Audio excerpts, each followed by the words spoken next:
Assalomu alaykum aziz kuzatuvchilarimiz. Bugun Oncolife klinikamizda navbatdagi xushxabar bir oilamiz Allohning farzand ne'mati bilan siyladi. Hozir birgalikda borib ziyorat qilib kelamiz. Barcha patsientlarimizga shunday aziz farzand ne'mati nasib qilsin. Birgalikda boramiz.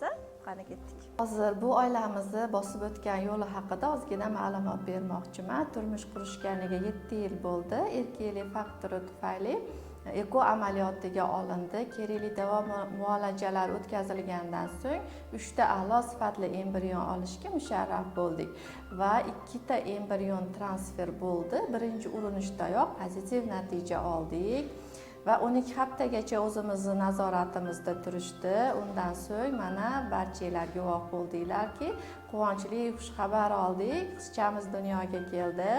Hamkasblarim bilan birgalikda bordik, qizchani ko'rdik. Butun oila a'zolari juda ham xursandchilik bilan bizni kutib olishdi.